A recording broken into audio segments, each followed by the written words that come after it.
And a pleasant good afternoon to you and yours. The time approximately 12 minutes moving away from the 10 o'clock hour, and I'm with you on a Monday. Not your usual Monday guest, but fitting in nonetheless, and saying a pleasant good day to Mr. Socrates and hoping all. I saw him this morning. He passed and he sort of pumped his horn. And so he's out there making the dollars. So can't blame the guy. Gotta go and make that money. Well, I'm going to be keeping you company for the next 2 hours, approximately thereabout.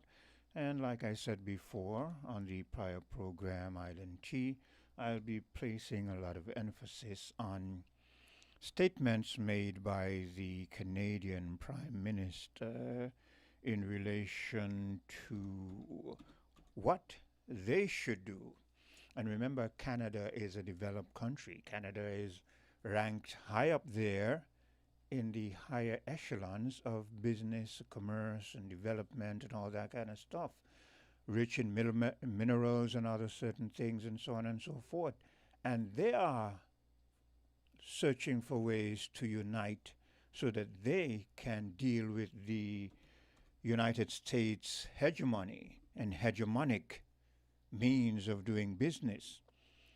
And it is vital that we listen to people like these, because when I listened to the man, I was thinking to myself, isn't this what we have been saying to our Caribbean leaders from time immemorial? Isn't it what we have been saying to them, that they need to stop thinking on an individual level and unite?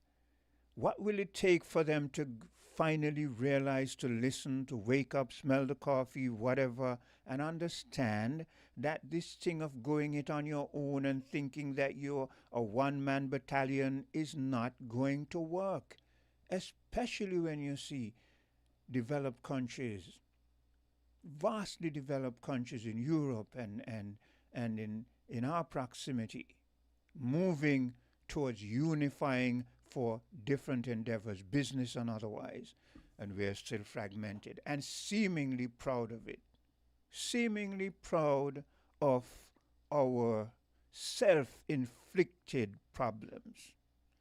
So I'm going to play, before I play the first clip from from the leader of the Canadian Prime Minister, I'm going to play this clip that speaks to geopolitics, and it sort of takes us back to what happened in Venezuela recently when the U.S. just went in and took out Maduro, and a lot of us was scratching our heads, and a lot of you might have been asking, why is it that Russia and China didn't go in and show some power and say, okay, U.S., you think you're big and mighty, we're gonna tackle you. So for you to better understand why that didn't happen and is not likely to happen in our proximity, listen to this clip. Of many. Why did China and Russia not intervene militarily on the night that Venezuelan President Nicolas Maduro was abducted by the United States and carted off to New York to face America's definition of justice? To understand the answer, you need to understand geopolitics. The first part of that word, geopolitics, is geo, location, geography, right? Venezuela is in Latin America or South America. Let's say China or Russia wanted to militarily assist Venezuela. Let's start with China as our example, right? To send something from China to Venezuela, from the Chinese mainland, you have to travel 7,000 miles across the vast Pacific Ocean, the largest ocean on our planet. Pacific Ocean, right? Before making landfall in Latin America. For Russia, you'd have to cross the Black Sea, the Mediterranean, and then thousands of miles across the Atlantic Ocean, another big ocean, to reach Venezuela. If you go by land, you have to go through Eastern Europe, Central Europe, Western Europe. So what I'm saying is, it's partly they haven't helped Venezuela because of the distance. It's partly because of the distance, in fact, that both Russia and China have not got a military partnership with Venezuela.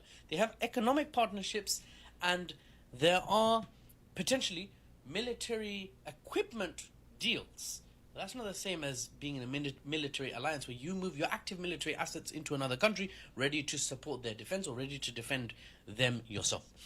The country, in essence, of Venezuela is not easily reachable for these powers. Now, America is another story. America, compared to China or Russia, is just a stone's throw away. America is just northwest of Venezuela. It's America, boom, Cuba, boom, Venezuela. You're right there. Right? Most people reporting the news will be biased. Either American patriots who care about international law, unless it's America that's breaking them, or Western Europeans who care about international law, unless it's a Western country breaking them. Or it's anti-Westerners who are upset that Russia or China didn't heroically intercept Maduro on the way to New York, and they're saying, why didn't they intervene? Here's the true fact-based answer as to why China and Russia didn't do anything. China and Russia do not have the military or diplomatic capacity combined with a willingness to commit their own military assets to the defense of Venezuela. That is to say, if China especially wanted, they could make an honest effort to defend Venezuela if they wanted. But the CPC, the Chinese Communist Party, China's governing party, have thus far shown no interest in that potential whatsoever. They're absolutely not interested. In fact, China's policy, for better or worse, right, is non-interventionist, which means we don't get involved in, we don't stuff our fat nose where it's not welcomed or it's not invited. Some nations, some cultures stick their fat nose in every single thing, right? China doesn't have that culture. They don't involve themselves militarily in almost anything that doesn't concern China directly, really. When you compare America and China, for example, the two great powers of our world right now.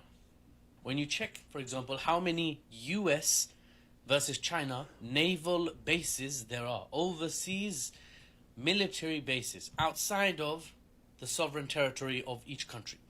For America, it's 128, spread across 50 different countries, roughly. If you include smaller military installations not formally designated as overseas military bases, the number shoots up to an eye-watering 800. 800 military somethings across the globe for America. Damn. For China, it's one. They have one military base in Djibouti, right next to Somalia/Somaliland. Now, using the same definition as America, for installations not classed as overseas bases, the Chinese number goes up to an eye-watering 4. Many won't want to hear this. The truth is, China is not willing to fight America on behalf of Venezuela, nor is Russia. And Russia is already busy in Ukraine and is potentially considering / preparing for a future dance, you could say, with Western Europe. So, they're getting their feet warmed up, but not for this dance. So for better or worse, if the Titan of North America decides to openly flaunt international law, table flip, bend the rules, if they ignore all of that and decide to use their diplomatic and their military muscle, especially in South America, then the Titan of Asia, the only true rival to America in this day and age, won't do much, actually. They'll just not do much. Words of condemnation, yes.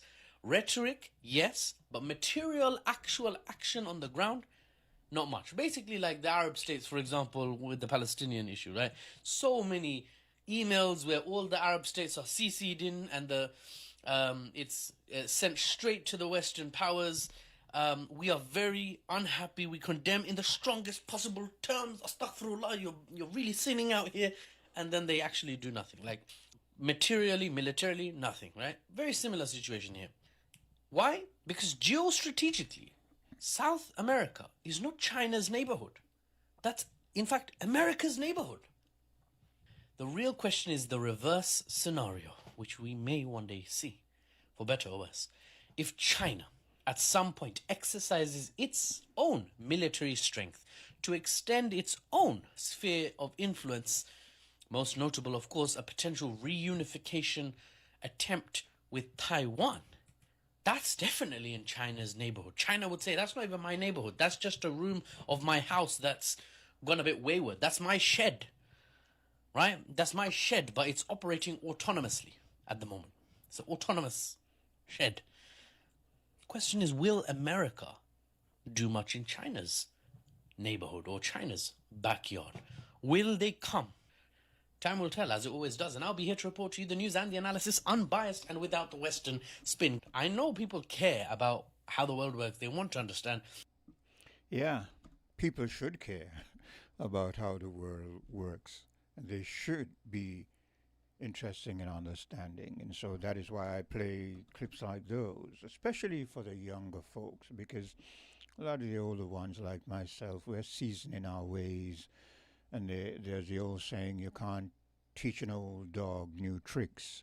So I do this mainly for the younger generation so that you become enlightened and you're more aware of how the world works. Hello, caller. We're seasoned in our ways. Hello, good morning. Good day. Hi, Quinn. Good day to you, Africa. How are you I today? like how I'm good and give me thanks for life. I like how you laid the foundation with the definition of what geopolitics entails. Yeah, And I like the analysis because there are advantage and there are disadvantage. yeah, Case in point, the United States is moving around, being the logistics in terms of aircraft carriers towards the Middle East in preparation for maybe a possible attack on Iran. When it comes to Canada and Europe, there are other means of being effective, not necessarily militarily, but otherwise. But I want to say this. Donald Trump might be doing some things that we might consider to be stupid,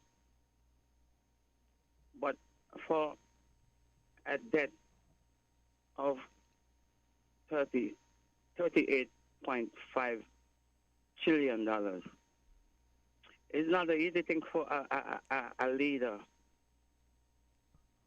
to say that, you know, he would want to make his nation great again.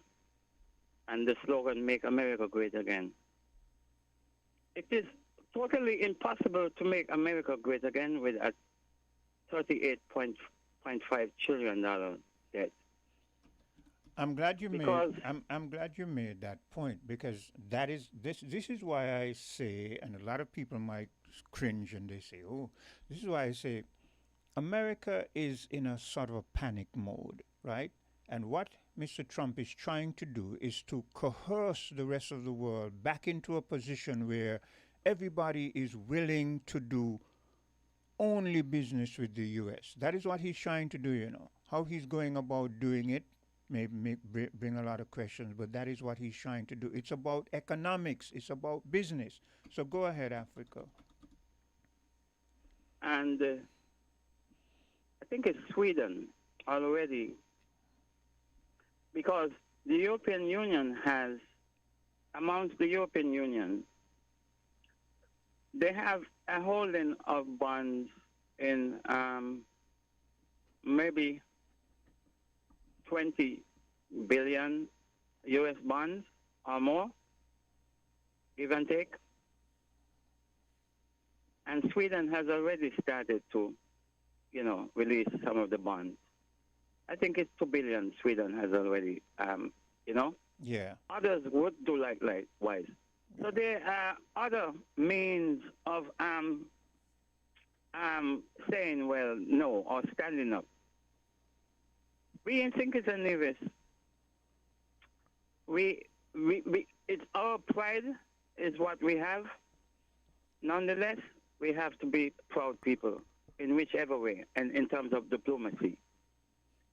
For Canada, with Canada and China's dealing, agreeing to that deal with the EV, electric vehicles and the likes,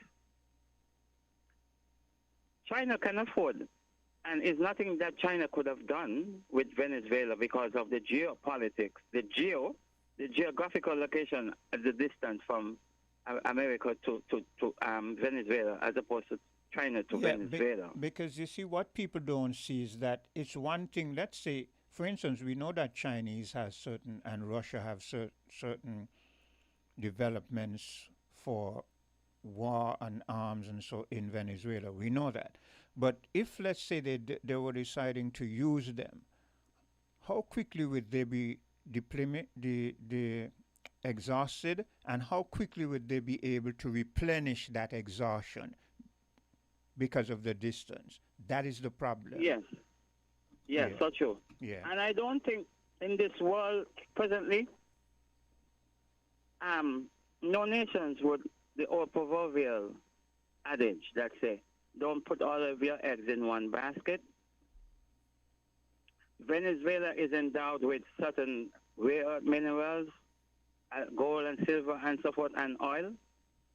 But there are other parts of the world that are endowed with of such nature. So China has no other choice but to sign up on the EV deal. And Canada is so close to comfort. You know, Alberta, it is said that Alberta, the province of Alberta, will more likely lean towards, if there's any inclination, any sign that the Canadians will want to be a 51st state, the province of Alberta might be the one that would kind of like, you know, submit first. But Canada has endowed with rare earth minerals and uranium and oil. Also, because a lot of the oil, Canadian oil, goes to the U.S. So China's striking that EV deal, the electric vehicle deal with Canada, and Mark Carney, he was a former banker, and he knows about the economy. Canada will most likely strike another deal with Canada.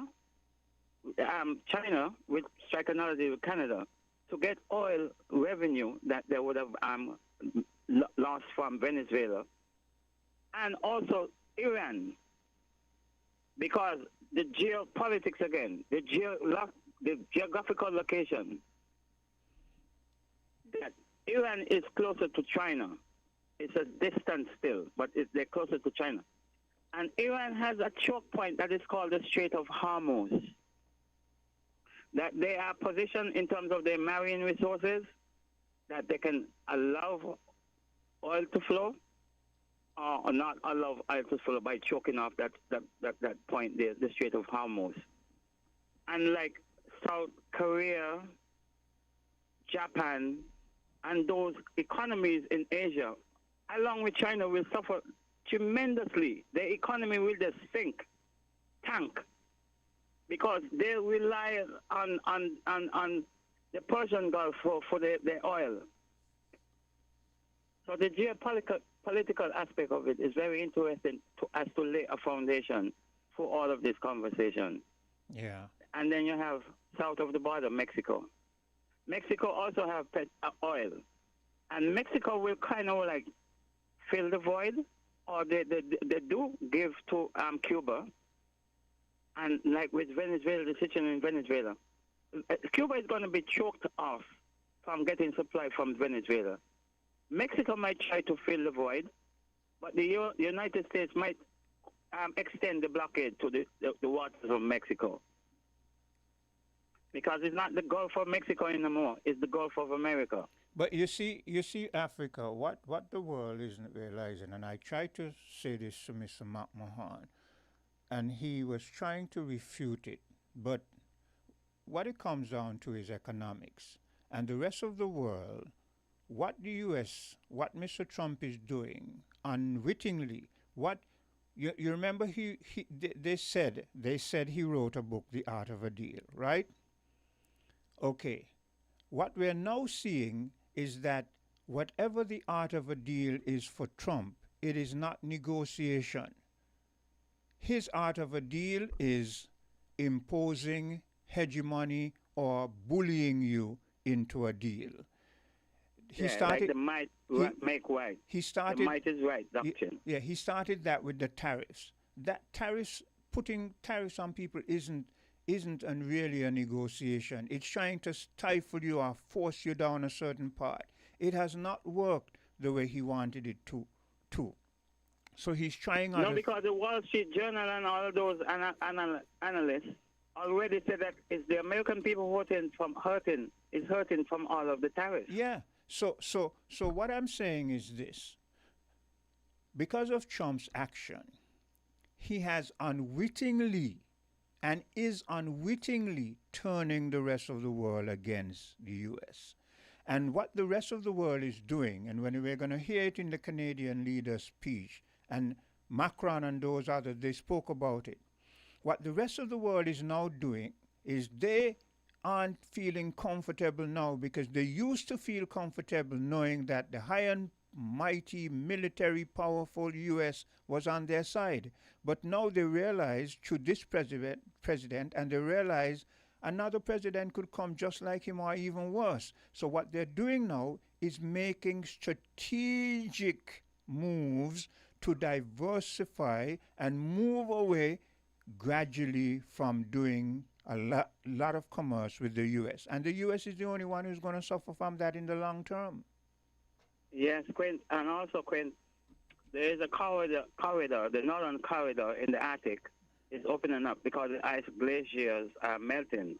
So therefore, and it's going to allow for marine, vessels to take a shorter route, like down to the canal, Yeah. Canal down to Africa, down as opposed to coming around. Yes. So that corridor, the ice glaciers are melting. And Russia was always up there in the north. They're in the north. So that geopolitics comes in again. Yeah. Now, you don't think that Russia would allow anyone, not even the United States, to come up there and reign supreme? No. Because, yes, Russia knows and China knows that they ain't having to, they don't think about, like Venezuela. They were able to put resources and logistics to really contest with the United States. So here is how the world is being divided. But let us go back to the Arctic. Yes. Now, an interesting article I read is that the former Prime Minister of Russia, Dmitry Medvedev, I think I have his name correctly, he said that, well, the 55,000 people on Greenland, all they have to do is to vote for Russia, and they will get all the protection they want. So here is Dmitry Medvedev. He's playing the psychological game and saying, well, the people on Greenland have an option because definitely they don't want Trump. All they have to do is to vote for Russia, and they'll be taken care of. So that is the psychology that goes along with all of these things. But the geopolitics and the positioning of Greenland and Canada will be boxing, right, if the U.S. take Greenland. But the European Union, they are joking because they sent about 12 soldiers to Greenland. I think France sent about 5. Germany sent about 12. About 20 soldiers they sent, right? Well, they are... Remember, the United States closed some of their military bases on Greenland. I think one is still open, and so they probably have about 150 soldiers. The United States have 150 soldiers there in terms of the observatory base and so forth. So, yeah, the United States is spread, is poised, but the only choke point is economics with Europe dropping the United States bonds, and there were signs that it already started to happen. Not only that, because of the repositioning of their commerce in terms of how much business they're going to do now with the BRICS and any other entity, this is going to, look, when you stop and you think about the amount of monies, right, that is now going to be moved away from the U.S. economy. This is why I say over the long term, the U.S. is the one who's going to suffer drastically from this. So if the U.S. feels that it is in presently such a position that it is on the verge of panic, this has escalated other aspects of that panic. Exactly, I agree. Because the big oil oligarchs already sat and told Trump that the Venezuelan situation, because of Trump in 2019, embargoed the oil from Venezuela, which they was getting. Yeah. I'm glad you made that point, because when Trump comes on the television and he says they owe us for those oil and the things and the infrastructure we put down there, he's the one who put an embargo and caused the oil to turn to asphalt in those pipes and so forth, because and to lay those pipes, and that is what the oil oligarchs told him. Yeah. ExxonMobil and all those oil oligarchs that he sat with. Yeah. Told him, now this is insolvent in terms of getting this thing. Oh, you gonna have to invest $100 billion. Yeah. And you would only get oil in probably 10 years, 15 years from now. That's the it. American economy cannot afford to wait so long. Yeah. It will crumble before 20 years, 30 years from now.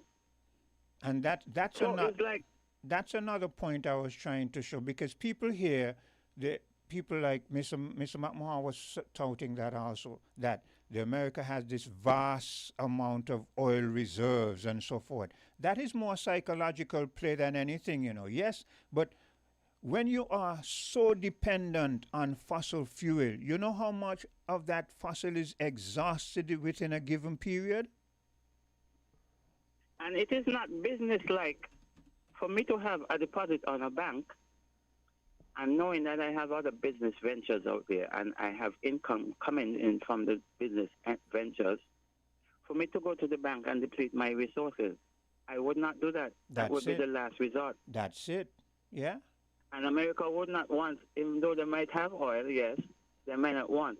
And not only that, the light crude that America has, like in Texas and so, that is not what drive certain economies and certain markets and certain. Yeah, that's why they want that thick oil, because from that thick oil you can get a lot of other breakdowns. You see, a lot of breakdown, a lot of byproducts. Yes, from it as well, which will keep an economy's engine fluid. Yeah, lubricated. Yeah, yeah. Hello, somebody. No, I was trying to engage someone, but they're not there. So yeah. Yeah. So the geopolitical aspect of laying the template, the foundation for a vast discussion, because it's not only just military, which America is endowed with. Yes. It is also economics and the debt, the 38.5 trillion debt. For Venezuela to come on stream the way, 1,000 barrels a day, because Venezuela is down to the last, they're not producing as, as they once were. For them to ramp back up that production on that daily basis to get that much, it's going to take a long, long time. The investment with the money is... But Africa, here's another point that people don't look at.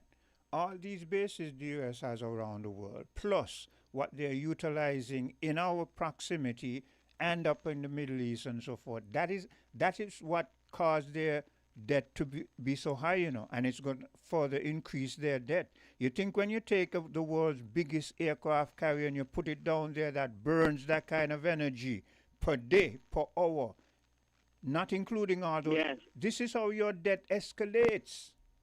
Yes, like on the island of Diego Garcia. Because that's where they operate from a lot also.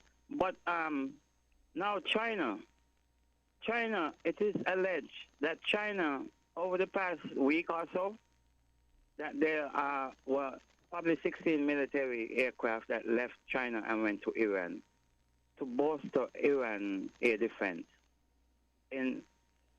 Because President Donald Trump said that, okay, they pulled back a little bit because the Iranian did not execute these amount of Mossad people who they rounded up, and other people who the United States, the allegation that the United States was training persons in some of those republics, some of those border stand, they stand Uzbekistan, Pakistan, Kyrgyzstan, those areas close to the Iranian border. And that failed because of the Iranian intercepted at the Starlink, there's Elon Musk Starlink, and, getting persons to mobilize and so forth. All of that went in, and Iran got the better hand of curtailing the protests and so forth. Now China, it is alleged that China's 16 military aircraft went to Iran recently, and that has bolstered Iran. Because the way Iran speaks, Iran is telling them, no, it's not going to be any time out this time around, You're not going to call me on the phone and tell me, let's done the war. So Iran telling them that we're not going to fall for your games like, the time before with the 12-day war and so forth. So over in the Middle East, and then the United States, they're bringing their logistics closer. And some of their logistics are like sitting ducks because Saudi Arabia, Qatar, the UAE already said, no, you cannot use our bases. And then the Americans actually disperse the members on those bases so that, there would not be like sitting ducks in one big base in the UAE and so forth. So that is what is happening right now because Donald Trump is adamant in trying to make America great again. And in order to make America great again, you have to take other people's minerals, wealth, wherewithal to slash, what do you call it, haircut on the $38 trillion debt. Yeah, but it's not going to even make a scratch because, again, all of this monies that you're spending on your military build up is what is going to continue to increase your debt.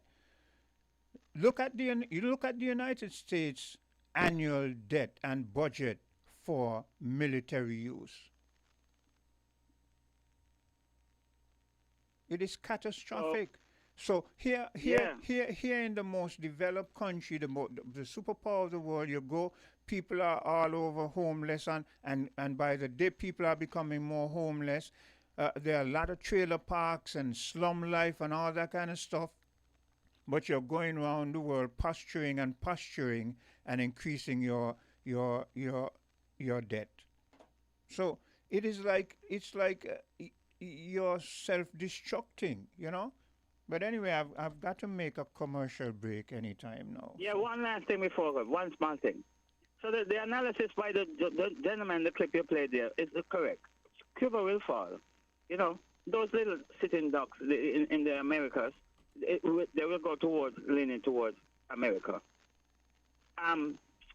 Taiwan, China would, it's possible that China will probably think, because Russia has already did to the Ukraine and will continue to expand. Like when Medvedev talk about the 55,000 on Greenland, if they do so. Right. So that's basically my take on it, and I will continue to listen. Thanks. Well, thanks for your input, timely and enlightening as usual. I'm going to take a bit of a commercial break, and when I return, I'll see if I can play the first clip from the Canadian Prime Minister.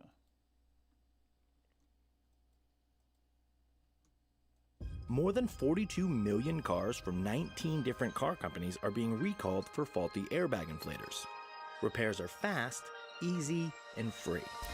The problem isn't with the airbag, it's with the airbag inflator. Because the inflator can rupture, shooting shrapnel through the airbag, which can cause serious injury or even death. Don't risk it, fix it. Please contact TDC Automotive Division to find out if your Toyota vehicle is affected by the Takata airbag recall. Visit or call us at 465-2511 in St. Kitts or 469-5430 in Nevis.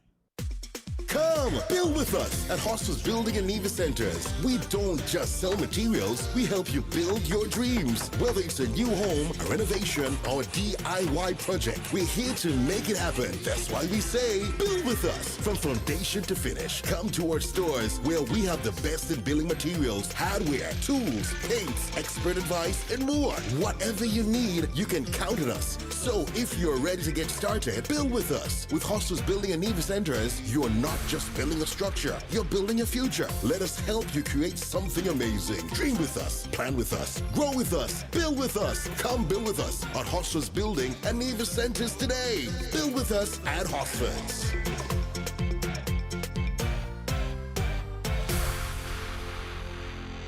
What are you doing? She said, drink a rude boy, I will do the work. You don't have to wind up yourself. You don't have to wind up yourself. Oh, she said, drink a rude boy, I will do the work. You don't have to wind up yourself. You don't have to wind up yourself. Oh, cause when we out and we active, living we life. So when we drink, we drinking. Rude boy. So when we drink, we drinking. Rude boy. Oh, Miss Lady, anyway you see we building up our vibes. So when we drink, we drinking. Rude boy. So when we drink, we drinking. Rude boy. Why?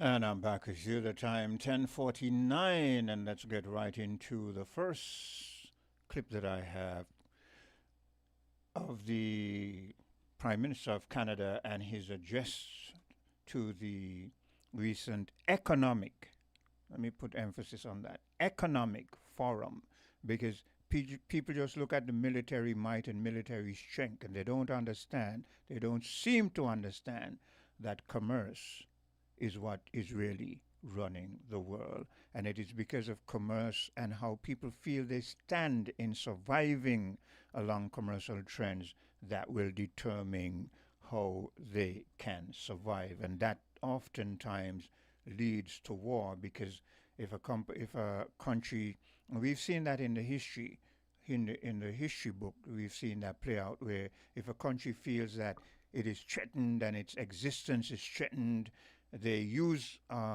military might, but that military might is ready to put them in good economic positions. Okay, so let's get into that clip. It's a question on the minds of many. Why? Okay, let me pull back that. That's the first one.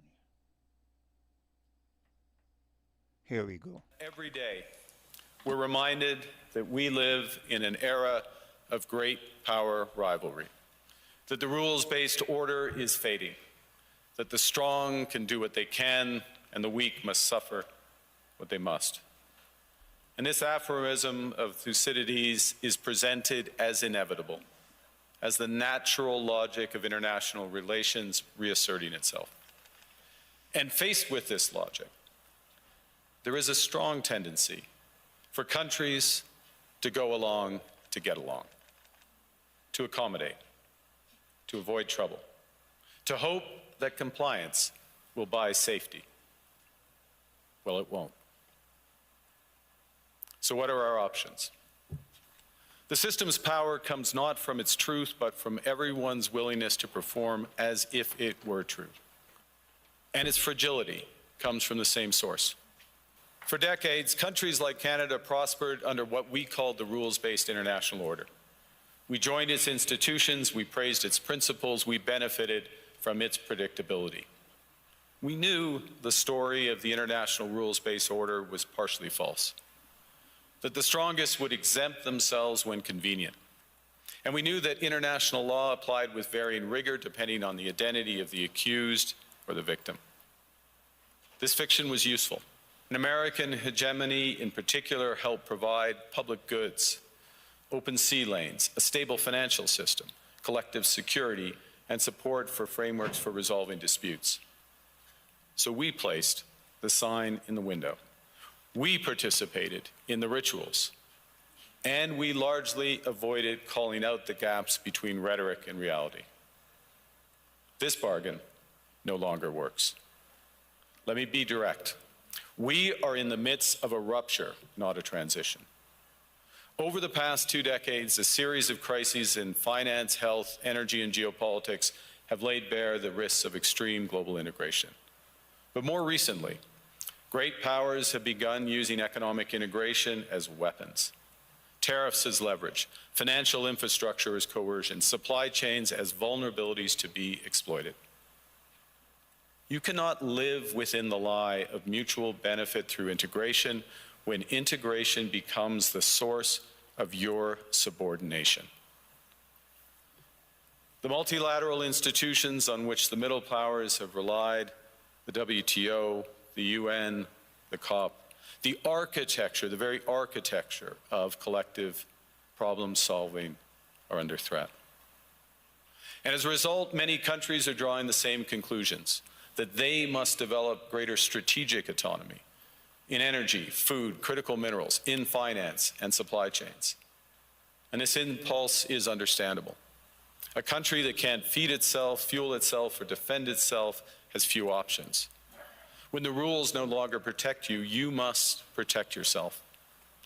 But let's be clear-eyed about where this leads. A world of fortresses will be poorer, more fragile, and less sustainable. And there's another truth. If great powers abandon even the pretense of rules and values for the unhindered pursuit of their power and interests, the gains from transactionalism will become harder to replicate. Hegemons cannot continually monetize their relationships. Allies will diversify to hedge against uncertainty. They'll buy insurance, increase options in order to rebuild sovereignty. Sovereignty that was once grounded in rules but will increasingly be anchored in the ability to withstand pressure. This is classic risk management. Risk management comes at a price. But that cost of strategic autonomy, of sovereignty, can also be shared. Collective investments in resilience are cheaper than everyone building their own fortresses. Shared standards reduce fragmentations. Complementarities are positive sum. And the question for middle powers like Canada is not whether to adapt to the new reality. We must. The question is whether we adapt by simply building higher walls or whether we can do something more ambitious. Canadians know that our old, comfortable assumptions that our geography and alliance memberships automatically conferred prosperity and security, that assumption is no longer valid. We aim to be both principled and pragmatic. Yeah, you've got to be principled and pragmatic. You got to accept the realities. You heard what he said. Those days of thinking that proximity to a certain power structure determined your security, those days are gone. And he earlier made a statement that people feel around the world that compliance to a bully or a thug will offer acceptance. But no. A thug, when you comply, a thug adds more pressure. And then down later he says, sovereignty is now going to be determined by how you can survive pressure. You heard that? That's Canada's leader saying that. And let me repeat it again. Your sovereignty will be determined by how you can survive pressure. Well, I tell you right out, and we all know that in our proximity, none of our Caribbean leaders can or are prepared to survive pressure. As soon as you put a little pressure, they acquiesce, they buckle, and they crawl. You understand what I say? You add a little pressure, just a little pressure. The pressure of saying, okay, we're not going to let your citizens apply for visas and so forth. And look at them, scrambling, pushing each other, running over each other's back. to run to the massa and say, massa, massa, massa, no, no, no, no, no. Can't withstand pressure. Well, how you think you're going to survive if you can't stand pressure? But you can only stand pressure if you unite. And that is what the Canadian leader was saying to the other developed and developing countries. How things were once, how we perceive things, and how they are presently are two different scenarios. And if we're going to survive, that's the key word there, if we're going to survive, we must put ourselves in a position to withstand the pressure that we know will come. And we can only withstand that pressure if we, speaking of Canada and Europe and so forth, band together in financial alliances. That is what we've been saying to our leaders. We've been saying to our Caribbean leaders, and it has been said long before us, you need to get together and unite. So the entire Caribbean region, including the Latin American countries, had better wake up and understand what is happening here. Hello, caller. Hey, greetings and salutations. Same to you. I've been following the program from, far back as Island Tea. And recently I heard Africa made a statement concerning China moving some aircraft carrier. That is not true. Well, I don't know about that. So, not aircraft carriers. I think he said aircrafts, but I'm not sure. I'm not sure though. But I'm not aware of whether that is true or not. Well, China is more concentrating on the South China Sea. For obvious reasons we all know. And there's another thing concerning, oil in the United States. The United States have a lot of oil. A lot. They haven't even exploded as yet. And they know it is. But it's cheaper to buy oil than to take it out ground. Yes, most definitely. So, just like when we had sugar, it was killing us. Yes. And then we got rid of it, and it's much cheaper to import it. As, 'cause the overhead is no longer there. I agree. You just buy the product. I agree. But, coming back home, I heard the Prime Minister mention this quota from Haiti, and it bothers me. Well, it bothers a lot of people.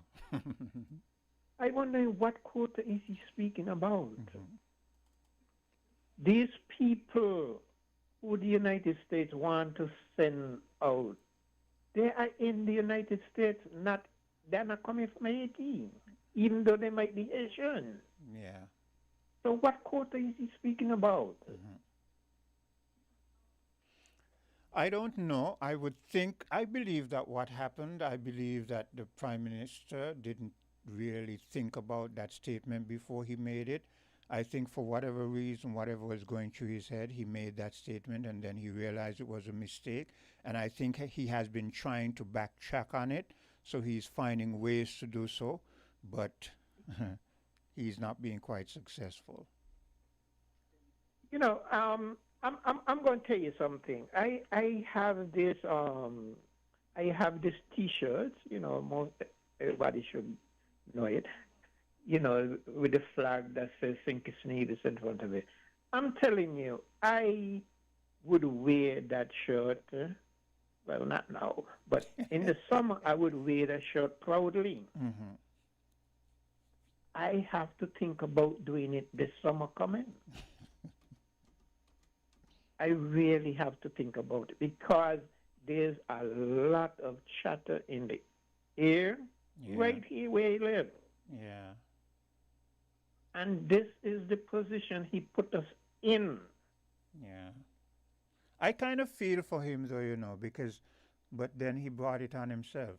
When we were young, didn't the elders tell us that we should think before we speak?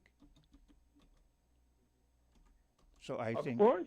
so I think that is a mistake that he made. But like I said, I feel for him because I look back to when I was young and I made some foolish mistake, and he's compared to me, he's a young man. You know what I'm saying? So, but the difference with him and me is that I've never been in a position where I was leading a country.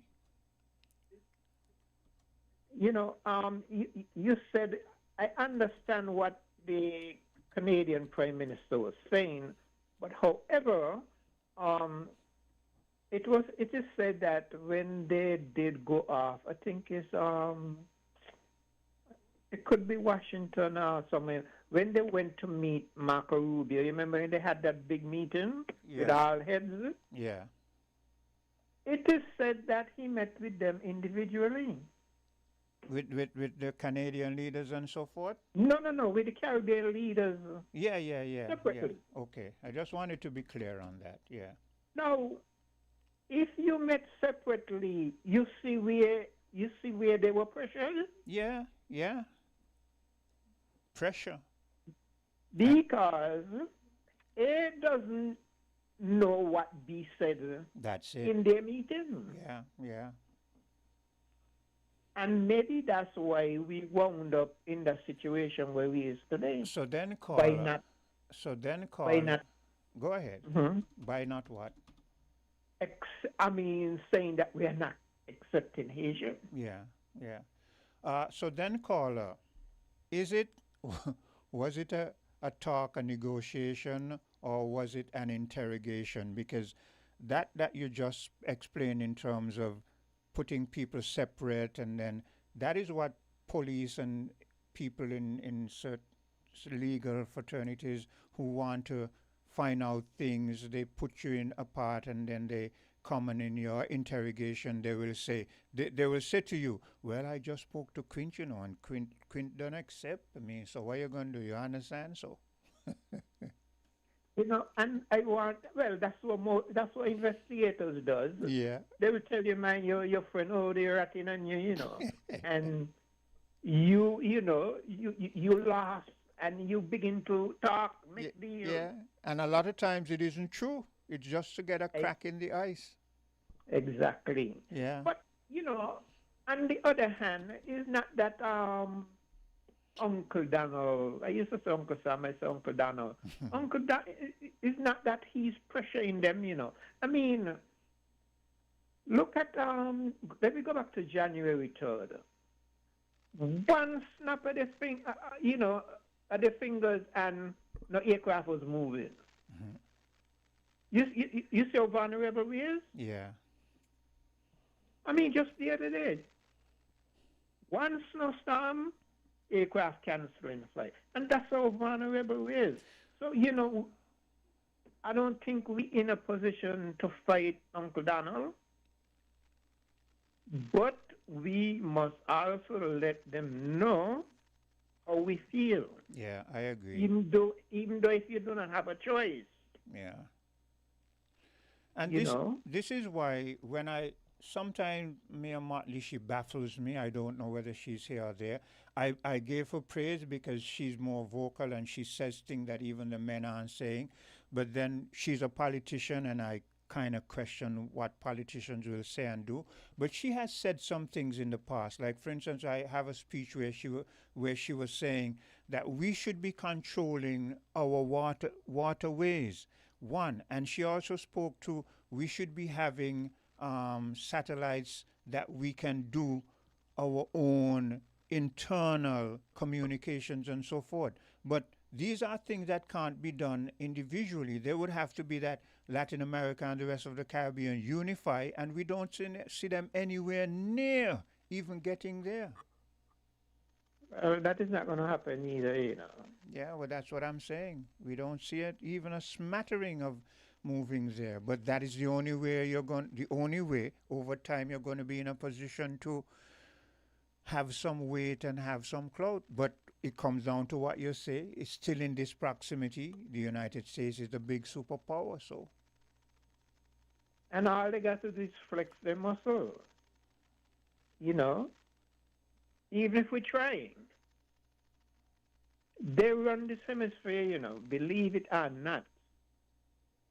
And there is no way the United States going to allow China, the Soviet Union, to dominate this hemisphere. It will not happen. So having said that, let me ask you this then, because this is the problem, and this is what people don't see. Because when I make my and having to find citizenship by investment and try to bleed it to death, don't you think that they should have given us a security of knowing, okay, we are in the proximity of America, we have business with them, we really are allies, we are really are friends. Don't you think they should have done that rather than we were in a desperate position, so we reach out to China, we reach out to Taiwan, and so forth and so forth. So don't you think America should have treated us better? Of course. Okay. You know, but back in the day, you know, back in time when cheap labor became available in China, everybody moved their businesses over there. Yeah. You know, and look, nobody is going to pay anybody $7, $8, $9 to make clothes in the United States when you could get it in China, Bangladesh at a cheaper rate. It will not happen. Yeah. You know, and you know, it's really mind-boggling. You know. So then, caller, let me ask you another question. You might not be able to answer it, but do you think that Trump will ever, or any other president, taking into consideration that statement you just made about cheaper labor and this not happening, do you think any president of the United States will ever be able to make America great again like it was in the past? No, that can't happen. Well, that's the reality. Because I mean, look, you cannot put an American in a textile factory to work. It's not going to happen. That will not happen. That is not the kind of jobs they are looking at. That is for somebody else. But look at the majority of jobs that they're forced to do now.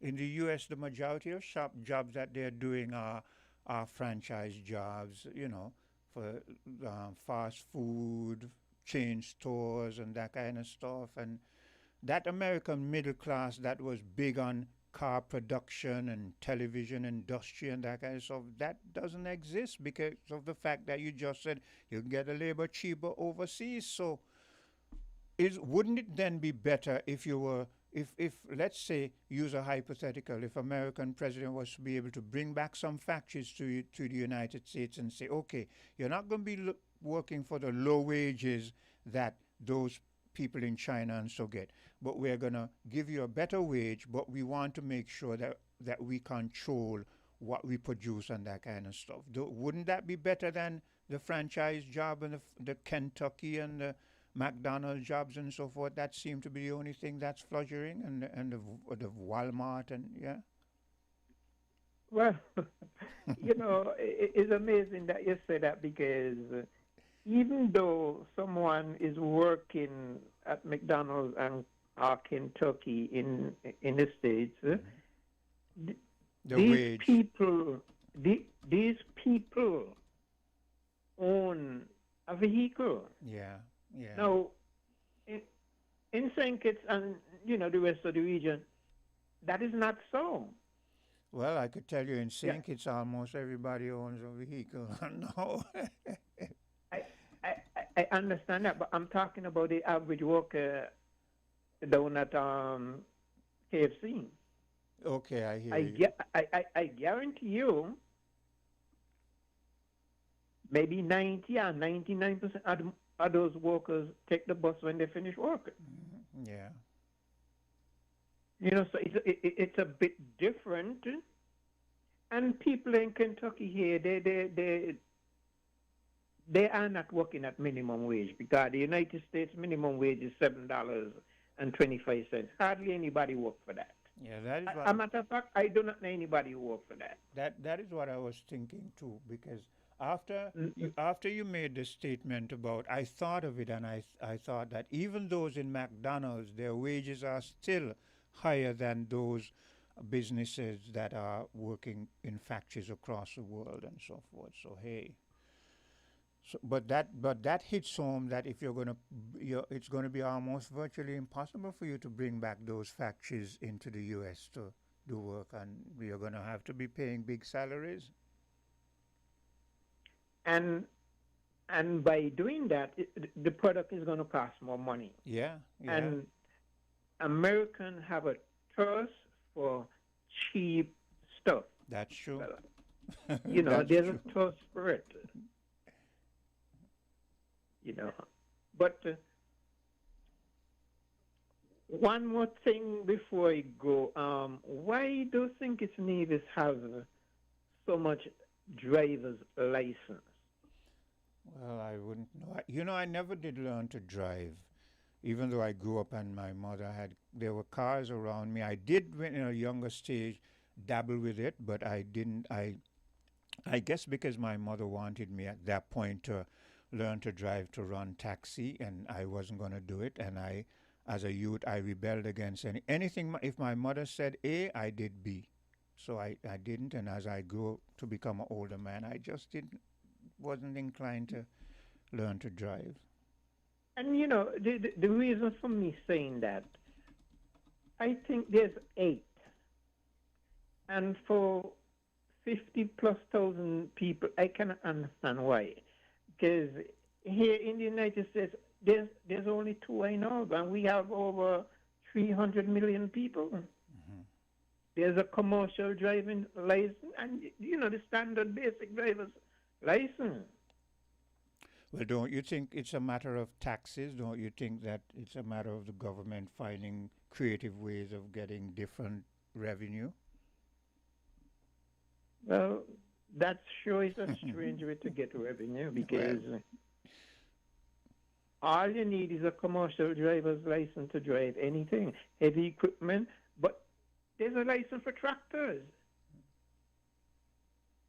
There's a license for motorbike. Yeah, everything. Which doesn't make any sense. Well, that is why I said it's just a creative way of getting different revenues, because I would assume that as the license go up to, I think they have stages, and as it goes up, I think the license might cost more, I would assume.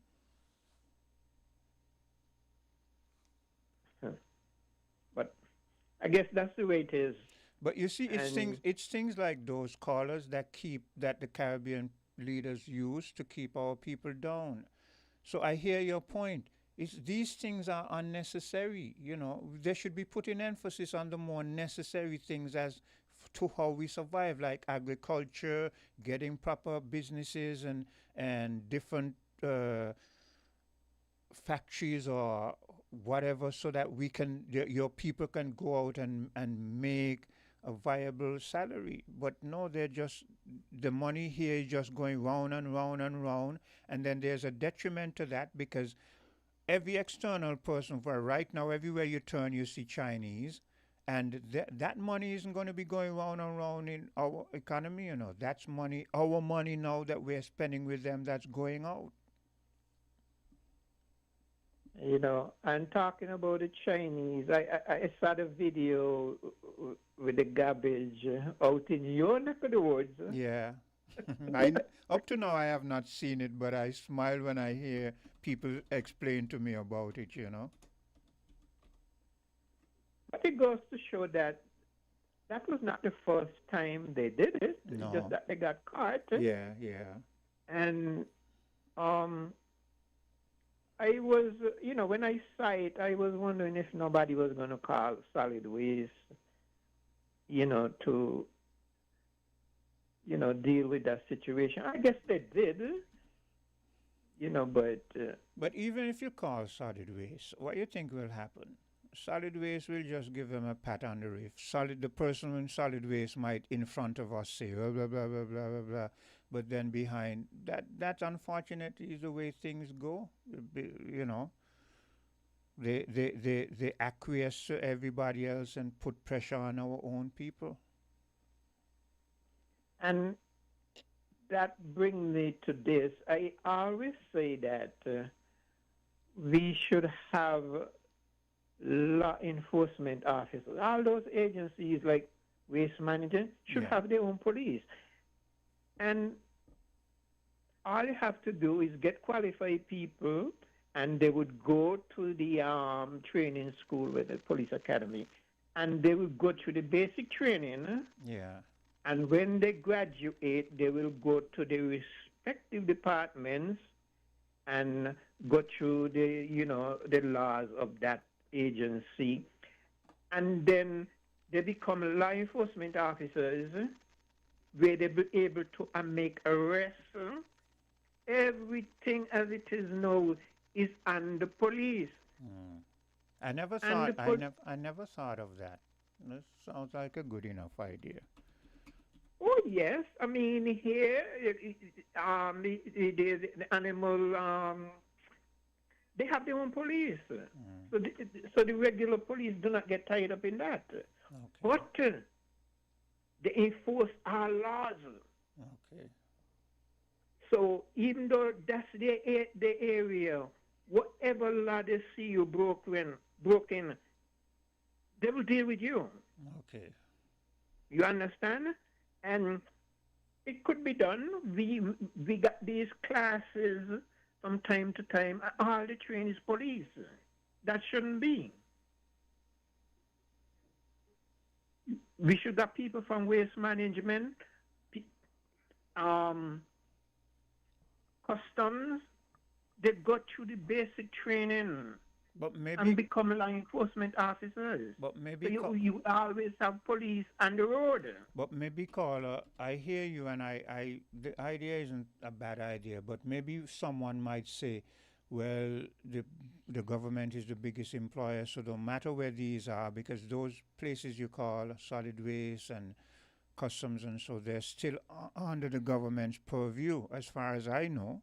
So it's still going to be coming out of the government's budget to finance them. So maybe that's why they just keep it one police force. But I hear what you're saying, and it has sense. But perhaps maybe if those entities were private, that might be more pliable. I don't know. No. You can't get private police. You cannot get private. When police. I say private, I mean let's say that solid waste was a private corporation and customs was a private corporation. Then you could have aspects or different contingents of the police force who go to that same training that you spoke about, but that training is applicable to customs and applicable to solid waste, but they are police. That is what I mean. Yes. So then those private places pay into the government's coffer, however, and you understand what I'm saying? Yes. But the argument I'm making, what is the purpose of a litter warden? That litter warden cannot make an arrest. Oh. They have to depend on the police to do, and that's the point I'm trying to make. And that's what I gathered, because, for instance, let's say there were individuals from who went through those classes that you spoke about, but more applicable to solid waste, and then they're out there, and then they can enforce every aspect of the law as you outlined. Exactly. Yeah, I hear you. And it's not hard to do, because they already have part of the framework by these litter wardens. They are there. Mm-hmm. What is lacking is the enforcement authority. Mm-hmm. But what I'm saying is send them to the training school with all the other cadets. They go through the basic training that they could get the discipline. And then after graduation, they branch off back to their respective agencies. Mm-hmm. But their law enforcement enforce any law. I agree. I hear you. But and it's not a matter of cost. It's not because the framework is already there. Yeah, but when you say it's not a matter of cost, I was thinking, let's say, as I said before, that solid waste and customs were a private entity. they know that having these individuals working for them and with them makes it easier to enforce the laws. So they now would pay into the government's coffer so that those individuals can be paid, and it takes some of the strain off of the government's resources. That is what I I was understand thinking. your concept, but you know, Because other than that, it's still coming out of the government's coffers. It's still the government paying these individuals, so it doesn't really ease the burden. But yet, still, you're providing a service for an entity, but that entity presently is a government entity. But if it were a private entity, then that private entity would be able to contribute to the financial upkeep. So, yeah, it's a good idea, but I believe some of those entities should be private for them to help to ease the and burden, the financial burden on the government. and if you look at the Port Authority, the same thing could go to where they're paying security guards, which doesn't make any sense. Huh? Why not get qualified people, train them to become police, and they would man the ports? You do not need the police force up there. They should be like the state police. But caller, part of that, someone would have to correct me. Some of those security places, their bosses, and a lot of them are people who were in the police and then left, so they have that training and that background, and they're working in these security agencies and so forth. Not all of them, mind you, but a lot of them, because these security agencies, majority of them were started by people who retired, came out of the force and retired, and started these companies and would get police, and because they're young people who are in there who are not too enthusiastic about working for the government and the restrictions and so they all go off, and then that fits into what you're saying now, because now you work for the entity, the entity pays you and you pay your worker. The only downside to that is that the entity you're working for is still a government entity, so it's still money coming out of the government coffers. Yes, Yeah. but but all they need is the will. Well, I agree. Just to move legislation. I mean, if you look at St. Lucia has, I think, is 2 police forces, believe it or not. Oh, I didn't know that. You have the regular police and you have the Port Authority police. Okay, I didn't know that. Yes, it exists in St. Lucia. Oh. But again, it's just the will to do it. Now I'm thinking of your statement. I remember sometime there was a session and there were some custom people saying that, if I'm not mistaken, the customs people have a sort of a jurisdiction because it's to do with border and national security. So yeah, I could understand where they would have a contingent for that because your national security is of paramount importance.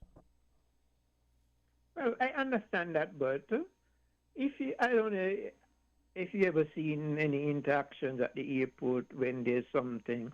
Who does custom call? The police, which doesn't make any sense. Okay. You dealing with a matter, you make the arrest. You don't need to call the police. Yeah, I agree with you. I hear you. But I didn't know that that place that you called. I think it was St. Lucia, you said, that they actually... St. Lucia. That they St. actually Lucia. they have it split. If I'm not mistaken, I think that's the way the U.S. system runs too. I think their customs authority. Yeah, yeah. They're law enforcement. Yeah, yeah, yeah. Definitely. You got contraband and they arrest you. Yeah, yeah. They don't call nobody to do it. And sometimes if a police comes, he's restricted. But when they come, I tell you, they have complete autonomy. They have authority. Yeah. Yeah, especially in their domain. Yeah, yeah, you're right. You're right. Yep. Okay. So I hope somebody, would, think about it, look at it. It's there. The model is in St. Lucia. Oh, don't talk about Trinidad. Trinidad have this police, that police, apart from the TTPS, or whatever they get it. They got different police agencies, and but we are not too small, but we just need to let the police concentrate on the basic things that police do, and leave things like the port. They could have their own force. It doesn't have to be 50 people, It just have to be a few officers to deal with the situation, to man the port on a day-to-day basis. And in the evening when they finish work, that's where security comes in, because if the port is closed, you don't need police. Yeah. At the port, you just need the regular security to keep watch. Yeah. Okay, caller, I'm due a commercial All right, break man. right about Okay. now. Thanks for your input, as per usual. I'm going to take a bit of commercial break, and when I come back, I'll play you the second clip from the Canadian Prime Minister. We're different.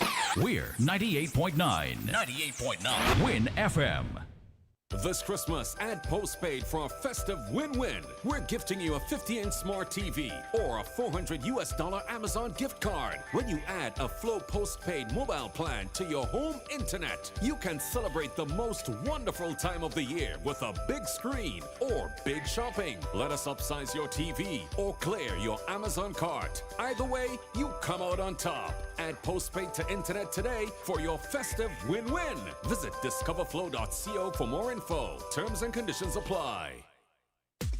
Come, build with us at Hostels Building and Nevis Centers. We don't just sell materials, we help you build your dreams. Whether it's a new home, a renovation, or a DIY project, we're here to make it happen. That's why we say, build with us. From foundation to finish, come to our stores where we have the best in building materials, hardware, tools, paints, expert advice, and more. Whatever you need, you can count on us. So if you're ready to get started, build with us. With Hostels Building and Nevis Centers, you're not just building a structure, you're building a future. Let us help you create something amazing. Dream with us, plan with us, grow with us, build with us. Come build with us at Hostels Building and Nevis Centers today. Build with us at Hostels.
And I'm back with you. The time 11:32, and we're into the final half hour of Voices. And I'm gonna, without any delay, go into that second clip from the Canadian Prime Minister. So here goes. We actively take on the world as it is, not wait around for a world we wish to be. We are calibrating our relationships so their depth reflects our values. And we are no longer just relying on the strength of our values, but also the value of our strength. We've agreed a comprehensive strategic partnership with the EU, including joining SAFE, the European Defence Procurement Arrangements. We have signed 12 other trade and security deals on 4 continents in 6 months. In the past few days, we've concluded new strategic partnerships with China and Qatar. We're negotiating free trade pacts with India, ASEAN, Thailand, Philippines, and Mercosur. To help solve global problems, we're pursuing variable geometry. In other words, different coalitions for different issues based on common values and interests. Our commitment to NATO's Article 5 is unwavering. So we're working with our NATO allies, including the Nordic-Baltic 8, to further secure the alliance's northern and western flanks, including through Canada's unprecedented investments in over-the-horizon radar, in submarines, in aircraft, and boots on the ground. On plurilateral trade, we're championing efforts to build a bridge between the Trans-Pacific Partnership and the European Union, which would create a new trading bloc of 1.5 billion people. And on AI, we're cooperating with like-minded democracies to ensure that we won't ultimately be forced to choose between hegemons and hyperscalers. This is not naive multilateralism, nor is it relying on their institutions. It's building coalitions that work, issues by issue, with partners who share enough common ground to act together. In some cases, this will be the vast majority of nations. What it's doing is creating a dense web of connections across trade, investment, culture, on which we can draw for future challenges and opportunities. I argue the middle powers must act together because if we're not at the table, we're on the menu. But I'd also say that great powers can afford for now to go it alone. They have the market size, the military capacity, and the leverage to dictate terms. Middle powers do not. But when we only negotiate bilaterally with a hegemon, we negotiate from weakness. We accept what's offered. We compete with each other to be the most accommodating. This is not sovereignty. It's the performance of sovereignty while accepting subordination. In a world of great power rivalry, the countries in between have a choice: compete with each other for favor, or to combine to create a third path with impact. We shouldn't allow the rise of hard power to blind us to the fact that the power of legitimacy, integrity, and rules will remain strong if we choose to wield them together. What does it mean for middle powers to live the truth? Well, first, it means naming reality. Stop invoking rules-based international order as though it still functions as advertised. Call it what it is: a system of intensifying great power rivalry where the most powerful pursue their interests using economic integration as coercion. It means acting consistently, applying the same standards to allies and rivals. It means building what we claim to believe in. Rather than waiting for the old order to be restored, it means creating institutions and agreements that function as described. And it means reducing the leverage that enables coercion. That's building a strong domestic economy. It should be every government's immediate priority. And diversification internationally is not just economic prudence, it's a material foundation for honest foreign policy, because countries earn the right to principled stands by reducing their vulnerability to retaliation. We know the old order is not coming back. We shouldn't mourn it. Nostalgia is not a strategy. But we believe that from the fracture, we can build something bigger, better, stronger, more just. This is the task of the middle powers. The countries that have the most to lose from a world of fortresses and a most to gain from genuine. Yeah, from genuine unity, that last word was cut off. So there you have it. Reinforcing what he said first, but going more in detail and being specific and speaking about Canada's new alliances with the EU and China and the BRICS and with India and other places, you know. And as he said, different coalitions for different issues. Why aren't our leaders thinking the same way? Hello, caller. Yes, Quint is me again. Yes, once more again, greetings in Jesus' name. Now, what I would like to say is that private security is a form of private police, so when the caller was saying no, not private police, private security businesses are a form of private policing, private police. So, another thing that I want to say is where Trump is concerned. Hold a second. Hello, caller. There's another caller. Hello, caller. Good morning, Quinn. Good day. Good to hear from you. How are you? How are you? Fine, thank you. And you? Well, tired. I had to dig out snow, up to my knees. Yeah, that's going to keep you a bit. That's going to keep you a bit fit. You know what I'm saying? So.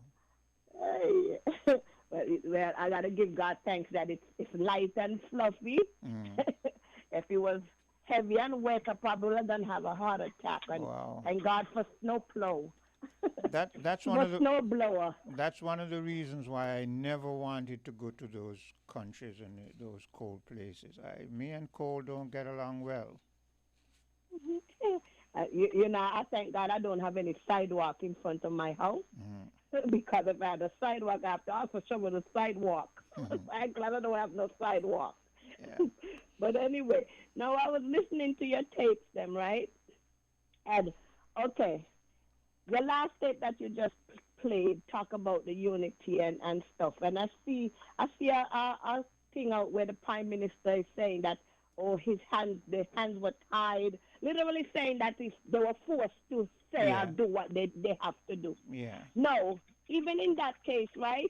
Because I think one of your callers state that they were all meet separately. Yeah. You don't think even if you had meet separately as a Caribbean, after you meet with whoever you meet within the U.S., don't you think as leaders they should at least have gotten together and sit back and say, well, what did they say to you? What are we gonna do? And even at this point, no. You see, caller, that would be counterproductive because they would have already done the damage. Because when they get you separately, that is what you don't want in the first place. You do not want them to get you separately before you meet and you talk and you make a plan. Because when they get you separately, then they start saying things like, Quinn, Cleo don't talk on you, this is what she said, blah, blah, blah. You understand? And they're really lies, but I don't know. And then me and my weak mind, I'm thinking, oh, she done rat on me. And I start spilling my guts. So now that I spill my gut, now they come over to you and now they have firm evidence because I said it. When they came to me and they said, you said this, it wasn't true. But now when they come to you, they have a true statement from me. And when you hear that, you're hearing my voice now, and you say, oh, so he rat on me. And so this is why you don't want to put yourself in the compromising position where you let them come to you first before you meet. So, for instance, long before you hear any shoo that, the U.S. is planning this and that, you don't get together and you say, in the event this happens, this is what we're going to do. You understand? Yeah. Yeah. Okay, but look at it now, right? We already know what took place. You hear the voice of your people. Don't you think as leaders, even if they don't say, okay, yes, we're going to do this, and the people is saying no, as leaders, don't you think they should come together and decide, okay, you know what, let's stand in unity. Our people said no. I agree. So we backtracking. We're not going along with it because the people said no. I agree, but they don't do it. I agree with you 100%.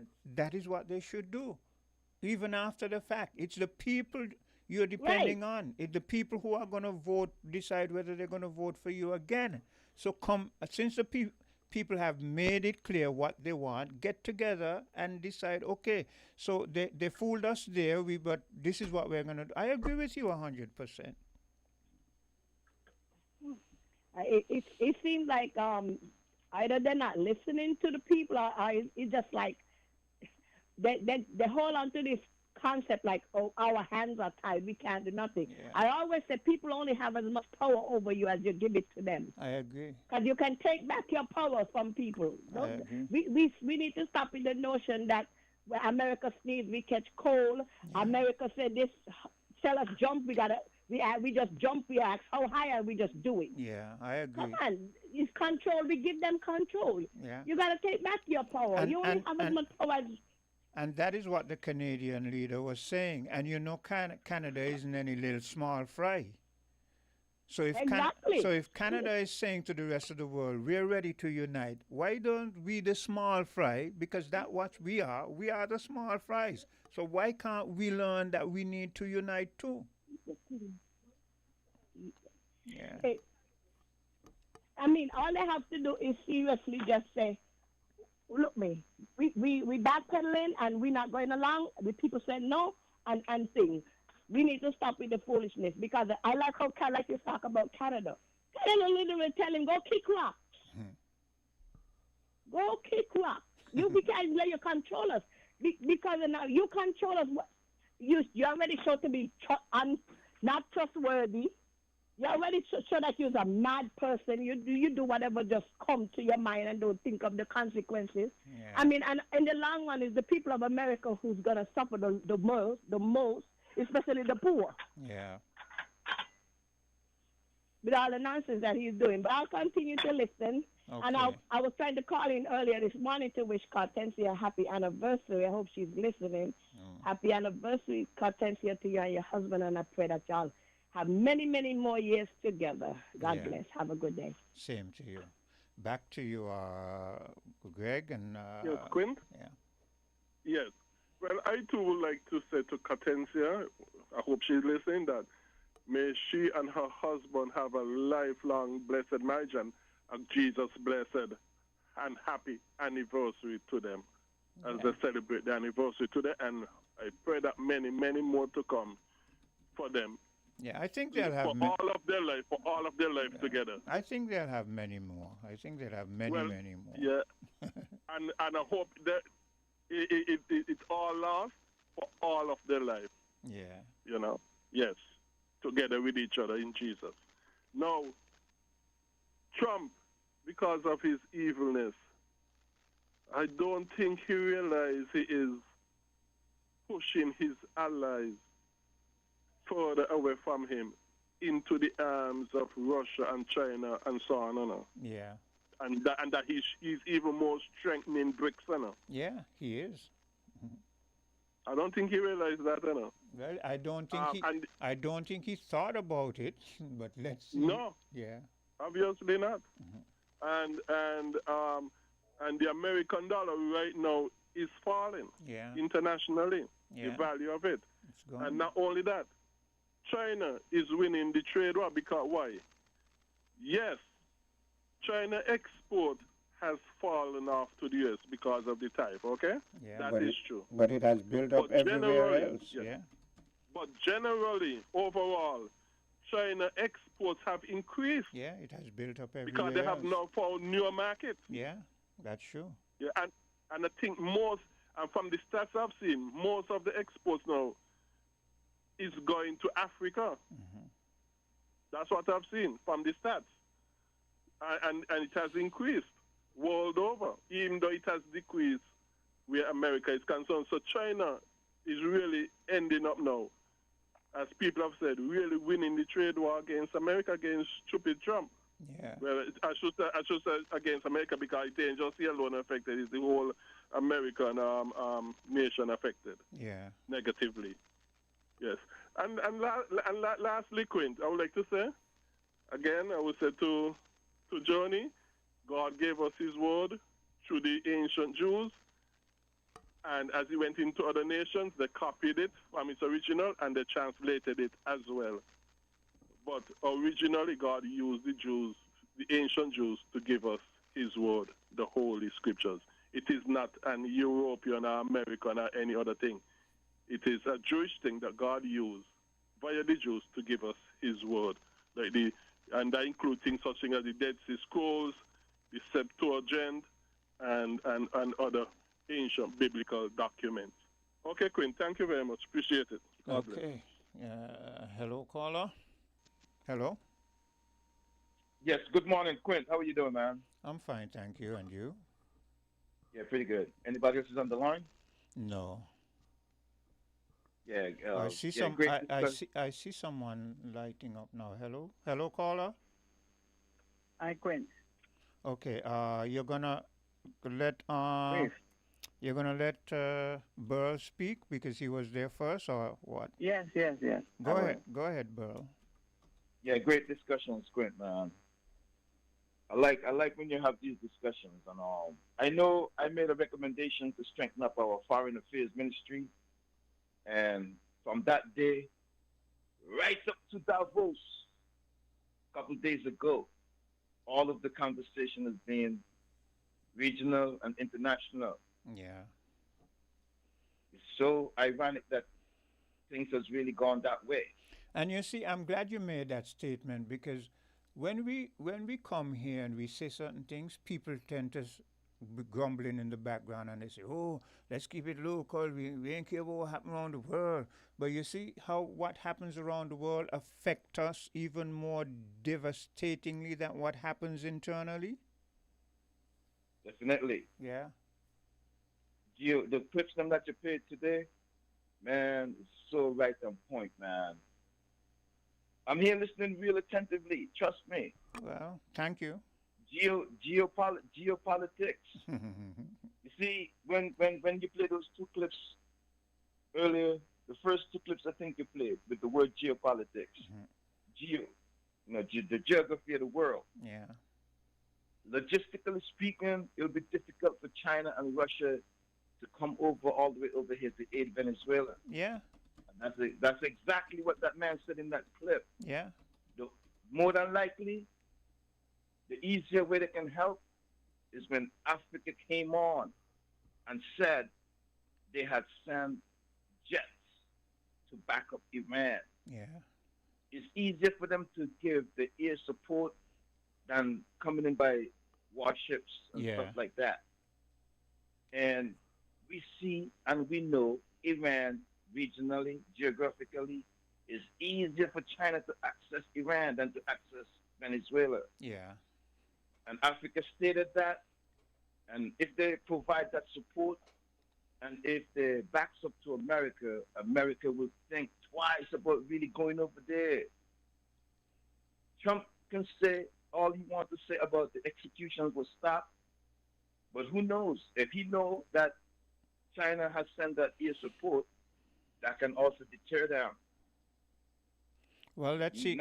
Let's see how it plays out. You want Africa is on the other end. You want him to interject? Yeah, let me go ahead and input, and I'll stay on, and we can go back and forth for a minute. Yeah, let him get his turn. Go ahead, Africa. Yes, and I did state that it was an allegation that China had sent 16 military aircraft with logistics to bolster Iran's air defense. Yes. As I said, it was an allegation. We listen to news, and there are other news outlets, other news media that might have information that we may not. Well, what the caller was saying was that you had said it was warships, and I told him no, I might be mistaken, but no, it was a military aircraft that dropped off logistics at one of the Iranian air bases.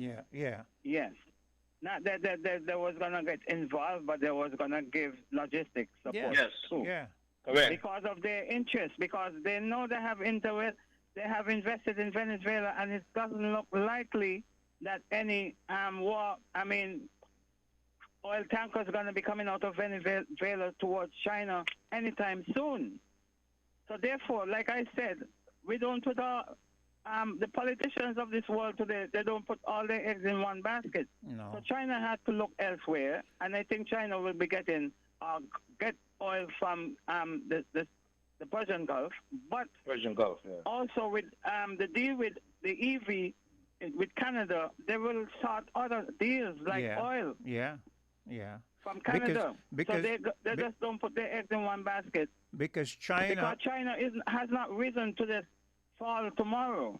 Because China, being a world superpower, is going to need fuel for their economy. They can't allow themselves to be cut off.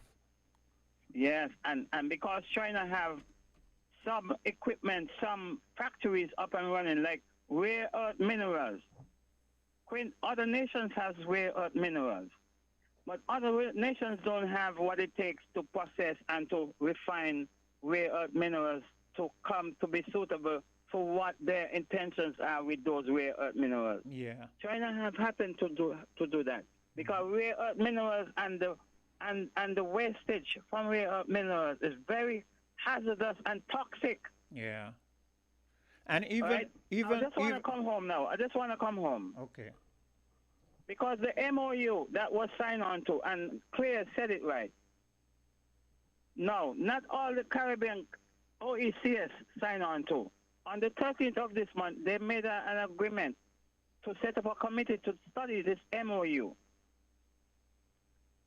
Grenada has always played a wait-and-see game. Like, for instance, when the Trump administration asked for Grenada to put these things on the airport, Grenada somewhat waited out. Yeah. That is a part of diplomacy. Yeah, it is.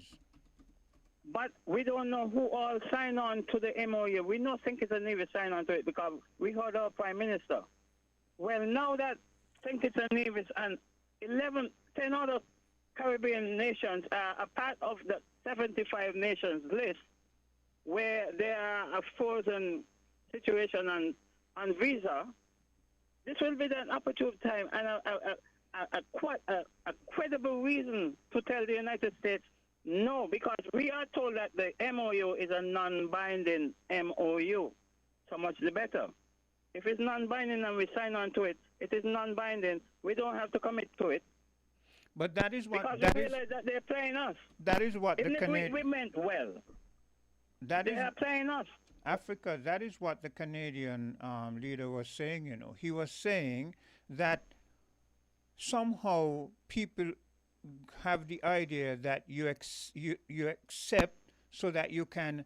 he even used the term that Journey uses. He said, go along to get along, right? And he said, no, you can't do that in this present world, in this present climate. You cannot accept from a hegemonic body, because when you accept, you give up your sovereignty. He actually said it. Yes, and we use all the term way back in the days. Damn if you do, damn if you don't. You do this, you get the same result. You don't do it, you still get the same result. So let us don't do it because we're going to get the same result. Like being frozen, those who want to request a certain visa, not a traveler's visa, not a student visa, but a visa where your family members in the U.S. will apply for you to come there. Immigrant visa. Immigrant visa, Burr said. Yes. So, now we have adequate reason to tell them no. If we didn't have the wherewithal, the testicular fortitude to say them before, and we sign on to the MOU, now we sign on to the MOU, and it is non-binding, we could say no. Because, in a diplomatic gesture, we said, okay, yeah, we agree to take these people. And I'm not convinced that they are CARICOM citizens. No, me. Okay, we agreed on that, right? But now that, we agreed, and then 5, 6, 7 days afterwards, you came out with this thing, and my nation is on it? I thought we agreed to get a sort of deal. That's what negotiation is about, Africa, but they don't seem to get it. That is a perfect example. You go back, now you get together and you go as a body now, not as individual, and you say, look, but we thought we had thought that we had signed on to this and you would work with us, but now look, this is what you're, okay, well, we're not signing off, we're not going to carry you on that. and you now say it as That's a it. body. That's it, Quint. That's it. Yeah. I like where Africa Quint and Burl. Listen up. Yeah. Quint and Burl. Listen up. We don't want to be rubbing on our people's feet. The government thinks that we don't want to be rubbing on our people's feet because our people are so accustomed to going to the United States. Going to the United States is going to heaven on earth for us. Yeah. And we don't want to be depriving our people from going to the United States. We don't want for to shopping and for other reasons, for medical reasons and otherwise. We don't want to deprive our people from going to heaven. I'm gonna stick with that. Yes. We don't want to deprive our people from going to heaven. So therefore, if heaven is an annual pilgrimage that our people, or a biannual pilgrimage that we normally do and go, why deprive our people from going to heaven? We are accustomed to it. We are so accustomed to going to heaven. We want to go to heaven. We want to go to Mount Rushmore, and we want to see all those dead presidents. Yeah. And we want to watch at the monument, the Washington Monument, and we give them the glory. But we don't give our ancestors that glory. No, we don't. We give someone else's ancestors that glory. Yeah. So let it. We don't value ourselves, man. Yeah.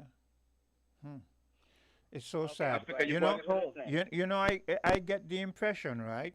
It's a sad thing to think, but as I'm here listening, and so I'm imagining, right, that the U.S. says to the Caribbean leaders, look, Caribbean leaders, we're going to have a meeting. All of those Caribbean leaders, this is my imagination, every one of those Caribbean leaders pick up a pen and they decide, okay, we're going and we're ready to sign, right? So even before they hear what the agreement is, I get the impression this is the attitude of our Caribbean leaders.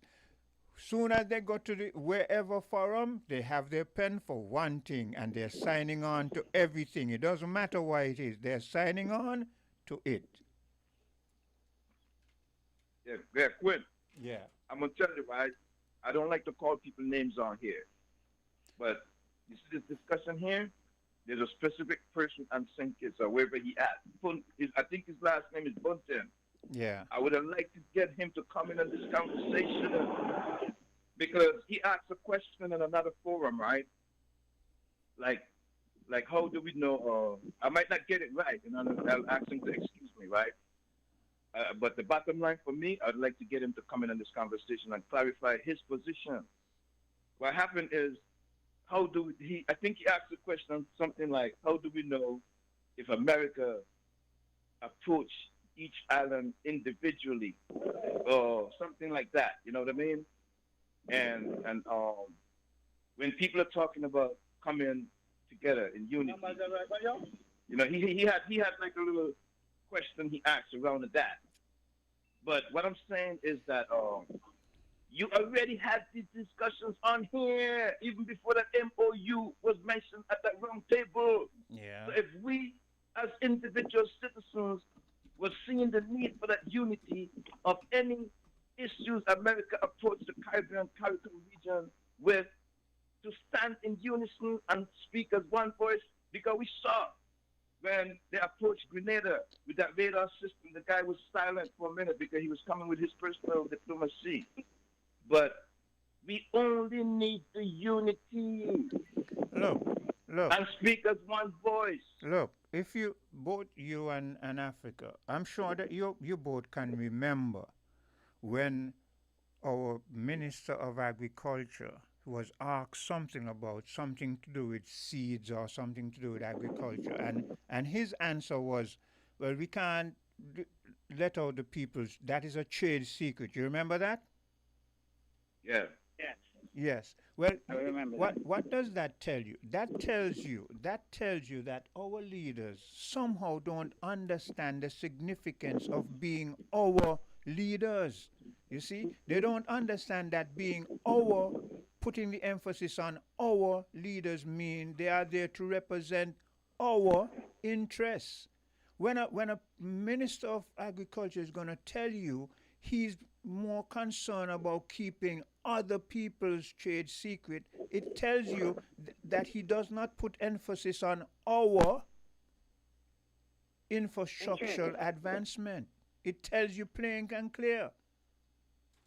And Quint, the AG also mentioned trade secrets with that housing scheme coming to the bank. Yeah, he did. I know that you mentioned it. Yeah. So they have this mindset where other people's interests override ours.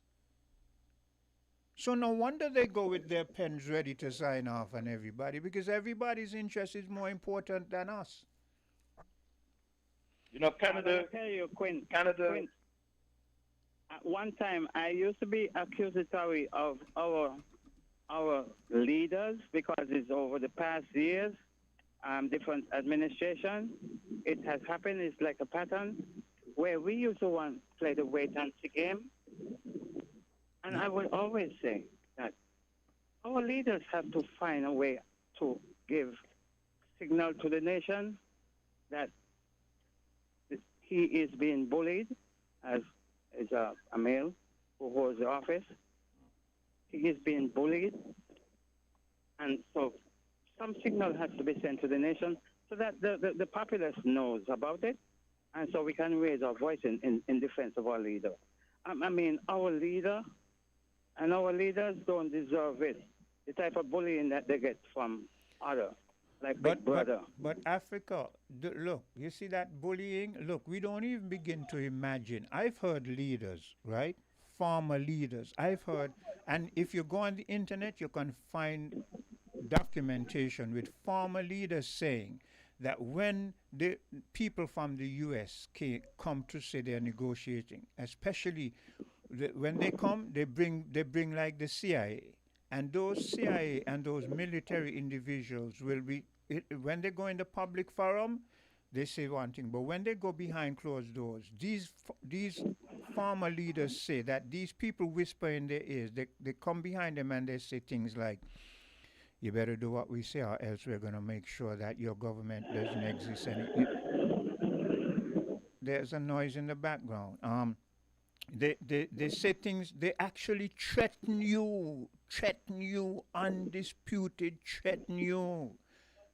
And Quint, we don't, the populace, the people don't get to know that. There's a noise in the back. There's a noise. Not on my side, Quint. Yeah, there's a noise in the background there. I don't know if it's wind, but something is affected. I think it's wind. I'm on the outside. Okay. Anyway, I'm gonna keep this. I'm gonna end the conversation because I have another engagement I have to do. Yes. Thanks for listening. Okay. So Quint, real quickly, Quint. Canada got to speak up. A middle. Canada, they're not like a superpower. Canada doesn't the have proximity. to. Burl, let's not get it wrong. I hate when we do this. Don't say Canada got to speak up, because Canada is. If I didn't play the whole speech with the man, you know, he's speaking about the power that Canada has in the world. You know, they may not be militarily powerful, but when it comes to economic, right? Canada has holds its weight, you know. So Canada doesn't have to. Canada doesn't have to speak up. Should I say it's good that he spoke up?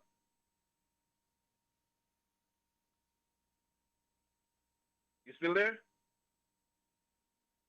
Sorry, I was a bit distracted a bit there. Yeah, sorry, no problem. I was asking, should I say it's good that he spoke up instead of saying he should? I agree with that sentiment, yeah. That I agree with. Yeah, and thus we, in the small island states in the Caribbean, we should see where Europe is trying to unite against the rhetoric coming from America, you know? Yeah. Because, like you said, commerce runs things, and it's not just all about the military might. China may be more, you know, interested in, you know, like having that economic power. And we in the Caribbean, man, bring it home locally to St. Kitts and Nevis. We got to diversify and bring that agriculture up to speed. You know what I mean? Yeah. We should. Mm-hmm. You know, we should. And, you know, it's appalling to see what's going on, and we are not trying to move in unison in the Caribbean. We cannot be looking at the geopolitics in the world rapidly changing now.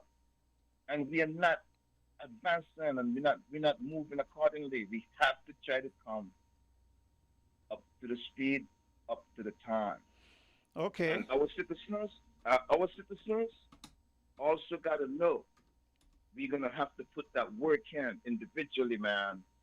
We're going to have to put that work in. Yeah. We're not going to accomplish our goals if we don't work towards them. And I'll leave it there. Thanks a lot. Well, thank you, and that's how we're going to end things for today on Voices, and we go right into the headline news. We're different. We're 98.9. 98.9. Win FM. Did you know that the Grange Healthcare Facility is the first purpose-built, non-governmental healthcare organization on St. Kitts? It's situated at Otley's, 7 miles east of Basseterre in beautifully landscaped surroundings. The Grange has a team of highly trained professionals and provides care that's rated as being comparable with UK and North American standards. The Grange offers varied accommodations to suit your individual needs, and our all-inclusive packages make the cost of care